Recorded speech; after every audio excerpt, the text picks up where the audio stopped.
എല്ലാവർക്കും പുതിയൊരു വീഡിയോയിലേക്ക് സ്വാഗതം. 8ാം ക്ലാസ്സിൻ്റെ സോഷ്യൽ സയൻസിൻ്റെ ചാപ്റ്ററാണ് മാധ്യമങ്ങളും സാമൂഹിക പ്രതിഫലനങ്ങളും. ഇതിൻ്റെ മുന്നത്തെ വീഡിയോ ഇട്ടിട്ടുണ്ട് കേട്ടോ. മാധ്യമവും ഉപഭോഗ സ്വഭാവവും. ചിത്രത്തിലെ പരസ്യങ്ങൾ പൊതുജനങ്ങളെ ആകർഷിച്ചേക്കാവുന്നതിൻ്റെ കാരണങ്ങൾ എന്തൊക്കെയാവും?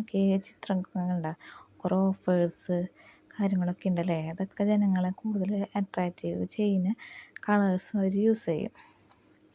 അങ്ങനെയാണ് നമ്മൾ ഈ പരസ്യങ്ങൾ കൂടുതൽ വീഴുന്നത്. പിന്നെ ഒന്നെടുത്താൽ ഒന്ന് ഫ്രീ, അങ്ങനെ കുറേ സെയിലുകൾ ഇടും. പിന്നെ ഓണമൊക്കെ ആകുമ്പോൾ കുറേ ഓഫേഴ്സ് അങ്ങനെ കൂടുതലിടും.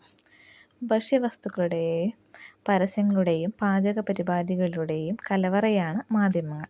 ഇത്തരത്തിൽ ധാരാളം മേഖലകളുമായി ബന്ധപ്പെട്ട പരസ്യങ്ങൾ മാധ്യമങ്ങളിൽ കാണാം.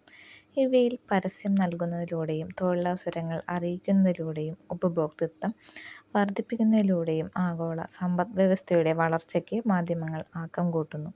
മാധ്യമങ്ങളിലൂടെയുള്ള പരസ്യങ്ങളും മറ്റു പരിപാടികളും നമ്മുടെ ഉപഭോഗ സ്വഭാവത്തെ രൂപീകരിക്കുന്നതിൽ സ്വാധീനം ചെലുത്തുന്നുണ്ട്. പല രീതിയിലുള്ള പരസ്യങ്ങളൊക്കെ കാണാമല്ലോ. ഇപ്പോൾ TV ഓണാക്കി വെച്ച പല രീതിയിലുള്ള പരസ്യങ്ങളാണ്. ഇപ്പോൾ ഫെസ്റ്റിവലായി ബന്ധപ്പെട്ട പരസ്യങ്ങൾ കാണാം. പിന്നെ തൊഴിലുകളുടെ അത് കുറേയൊക്കെ ഉപകാരമാണ് അല്ലേ. തൊഴിലുകളെ കുറിച്ചുള്ള പരസ്യങ്ങളൊക്കെ ഉണ്ടാവും. മാധ്യമങ്ങളും വാർപ്പ് മാതൃകകളും. പുരുഷന്മാർ കുടുംബത്തിൻ്റെ അന്നദാതാക്കളും സംരക്ഷകരുമാണ്. കുറഞ്ഞ വരുമാനമുള്ളവർ വിദ്യാഭ്യാസമില്ലാത്തവരാണ്. കുറേ മുൻധാരണകൾ കൊടുത്തിട്ടുണ്ടല്ലേ ഇവിടെ. സാമാന്യവൽക്കരിച്ച മുൻധാരണകളോടുകൂടിയ പ്രസ്താവനകളാണ് വാർപ്പ് മാതൃകകൾ. വർഗം, ലിംഗപദവി, സംസ്കാരം, നിറം മുതലായവയുടെ അടിസ്ഥാനത്തിൽ വ്യക്തികളെക്കുറിച്ചുള്ള ലളിതവും സാമാന്യവൽക്കരിച്ചതുമായ വിശ്വാസങ്ങളോ ആശയങ്ങളോ ആണ് വാർപ്പ് മാതൃകകൾ. ഇതിലെന്താ, പുരുഷന്മാരാണ് ഇവിടെ കുടുംബം നോക്കേണ്ടതെന്നാണ് പറയുന്നത്. പിന്നെ സ്ത്രീകൾ ഒതുങ്ങി വീടിൻ്റെ ഉള്ളിൽ തന്നെ ഇരിക്കണമെന്ന്. പിന്നെ ഈ വിദ്യാഭ്യാസമുള്ള സ്ത്രീകൾ കുറച്ച് ഒത്തിരി ഇതായിട്ട് വീട്ടിൽ പെരുമാറുന്നു. വിദ്യാഭ്യാസം കൂടുന്നതിനനുസരിച്ച് സ്ത്രീകൾ ഇത് കൂടുന്നു എന്നൊക്കെയാണ് ഇതിലത്തെ ഹെഡിങ്സിൻ്റെ ആശയങ്ങൾ വരുന്നത്. ഇവ ഏതെല്ലാം മാധ്യമ പരിപാടികളിൽ പ്രതിഫലിക്കുന്നുണ്ട്? പരമ്പരകൾ, പരസ്യങ്ങൾ, സിനിമ.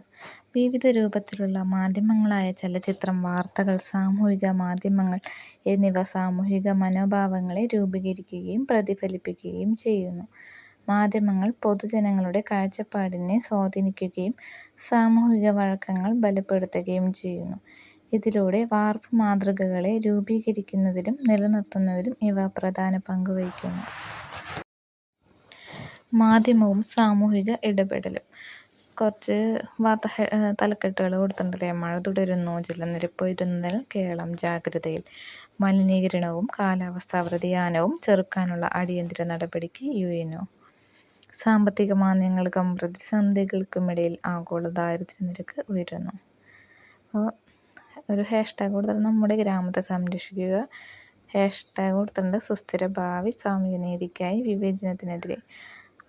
എന്തൊക്കെ സാമൂഹിക പ്രശ്നങ്ങളാണ് ഇതിൽ പ്രതിഫലിക്കുന്നത്? എന്തൊക്കെയാണെന്ന് നോക്കാം.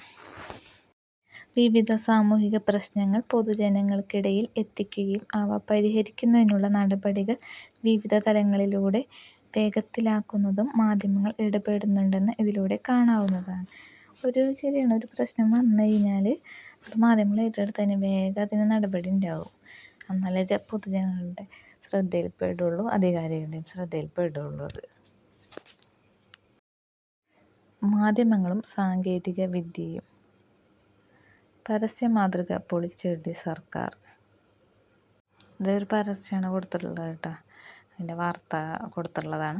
നിർമ്മിത ബുദ്ധി എന്ന ആധുനിക സാങ്കേതിക വിദ്യയുടെ ആവിർഭാവം എന്തൊക്കെ മാറ്റങ്ങളാണ് സമൂഹത്തിൽ സൃഷ്ടിച്ചിട്ടുള്ളത്? മാധ്യമങ്ങളുടെ പുരോഗതി സൂചിപ്പിക്കുന്ന ചുമർ പത്രിക തയ്യാറാക്കിയില്ലേ? അതിൽ നിന്നും മാധ്യമ വളർച്ചയ്ക്ക് സാങ്കേതിക വിദ്യ ആക്കം കൂട്ടിയത് നിങ്ങൾ ശ്രദ്ധിച്ചില്ലേ?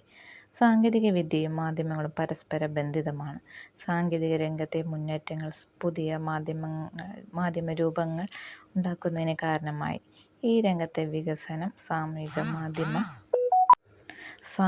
മാധ്യമ പ്ലാറ്റ്ഫോമുകൾ, ഓൺലൈൻ ന്യൂസ് പോർട്ടലുകൾ, സ്ട്രീമിംഗ് സേവനങ്ങൾ തുടങ്ങിയ നവമാധ്യമങ്ങൾ രൂപപ്പെടുന്നതിന് കാരണമായിട്ടുണ്ട്.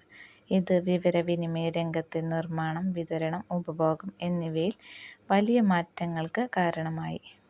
സാങ്കേതികവിദ്യ മാധ്യമങ്ങളുടെ പ്രാപ്യത വർദ്ധിപ്പിക്കുന്നു. എപ്പോൾ വേണമെങ്കിലും എവിടെയും ഉള്ളടക്കവുമായി ഇടപഴകാനുള്ള അവസരം സൃഷ്ടിച്ച് ആഗോളവിനിമയം വർദ്ധിപ്പിക്കുകയും ചെയ്യുന്നു. നിർമ്മിത ബുദ്ധി, ബിഗ് ഡാറ്റ, അൽഗോരിതങ്ങൾ എന്നിവ പോലുള്ള നവീകരണങ്ങൾ നമ്മുടെ വ്യക്തിഗതവും സാമൂഹികവുമായ വികാസത്തിന് കാരണമാകുന്നു. ഇതിനടുത്ത് നിർമ്മിത ബുദ്ധി എന്താണെന്ന് നോക്കാം. നിർമ്മിത ബുദ്ധി മനുഷ്യരെ പോലെ ചിന്തിക്കാനും തീരുമാനമെടുക്കാനും യന്ത്രങ്ങളെ സജ്ജമാക്കുന്നതാണ് നിർമ്മിത ബുദ്ധി. ഇത് കമ്പ്യൂട്ടർ സംവിധാനങ്ങൾ വഴിയുള്ള മനുഷ്യബുദ്ധിയുടെ അനുകരണത്തെ സൂചിപ്പിക്കുന്നു. പഠനം, തീരുമാനമെടുക്കൽ, പ്രശ്നപരിഹാരം തുടങ്ങിയ ജോലികൾ ചെയ്യാൻ ഇത് സഹായിക്കുന്നു. ബിഗ് ഡാറ്റ എന്നത് വളരെ സങ്കീർണവും പരമ്പരാഗത ഡാറ്റ പ്രോസസ്സിംഗ് സോഫ്റ്റ്വെയറിന് കൈകാര്യം ചെയ്യാൻ കഴിയാത്തതുമായ വലിയ ഡാറ്റ സെറ്റുകളെ സൂചിപ്പിക്കുന്നു. അൽഗോരിതങ്ങൾ എന്നത് ഒരു പ്രശ്നം പരിഹരിക്കുന്നതിനുള്ള ഘട്ടം ഘട്ടമായുള്ള നടപടിക്രമങ്ങളോ ഫോർമുലകളോ ആണ്. നിർമ്മിത ബുദ്ധി, ബിഗ് ഡാറ്റ എന്നിവയുടെ പശ്ചാത്തലത്തിൽ ഡാറ്റ വിശകലനം ചെയ്യുന്നതിനും പാറ്റേണുകൾ തിരിച്ചറിയുന്നതിനും പ്രവചനങ്ങൾ നടത്തുന്നതിനും അൽഗോരിതങ്ങൾ ഉപയോഗിക്കുന്നു.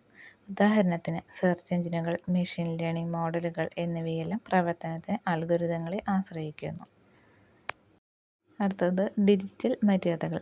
ഡിജിറ്റൽ മാധ്യമങ്ങളിൽ വരുന്ന സത്യമല്ലാത്ത ചില വിവരങ്ങളെക്കുറിച്ചുള്ള വാർത്തകളാണ് നൽകിയിട്ടുള്ളത്. ഡിജിറ്റൽ മാധ്യമങ്ങളുടെ മര്യാദാരഹിതമായ ഉപയോഗം തട്ടിപ്പുകൾക്കും അഭിമാനക്ഷതങ്ങൾക്കും കുറ്റകൃത്യങ്ങൾക്കും അപകടങ്ങൾക്കും സാഹചര്യം സൃഷ്ടിക്കുന്നു. നിങ്ങൾ ഡിജിറ്റൽ പ്ലാറ്റ്ഫോമുകൾ ഉപയോഗിക്കുന്നവരാണല്ലോ. അവയുടെ ഉപഭോഗത്തിൽ ശ്രദ്ധിക്കേണ്ട ചില കാര്യങ്ങൾ ഉണ്ടാകുമല്ലോ. ഡിജിറ്റൽ ഇടങ്ങളിൽ ഇടപഴകുമ്പോൾ വ്യക്തികൾ പിന്തുടരുമെന്ന് പ്രതീക്ഷിക്കുന്ന ശരിയായതും മാന്യവുമായ പെരുമാറ്റങ്ങളാണ് ഡിജിറ്റൽ മര്യാദകൾ. ആശയവിനിമയത്തിനുള്ള മാർഗനിർദ്ദേശങ്ങൾ ഡിജിറ്റൽ മര്യാദകളിൽ ഉൾപ്പെടുന്നു.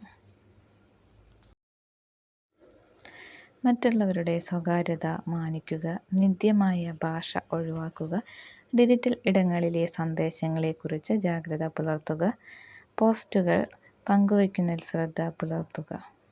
ഡിജിറ്റൽ മര്യാദകൾ ഗുണാത്മകവും ഫലപ്രദവുമായ ഓൺലൈൻ പാരസ്പര്യത്തെ പ്രോത്സാഹിപ്പിക്കുന്നു. ഇവയെ സാമൂഹിക വഴക്കങ്ങളായി അംഗീകരിക്കുകയും വേണം.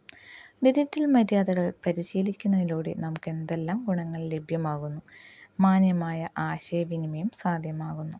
ആശയവിനിമയത്തിൽ വ്യക്തതയും ധാരണയും ലഭ്യമാക്കുന്നു. ഗുണാത്മകമായ ഓൺലൈൻ കമ്മ്യൂണിറ്റികൾ രൂപപ്പെടുന്നു. സൈബർ കുറ്റകൃത്യങ്ങൾ കുറയുന്നു.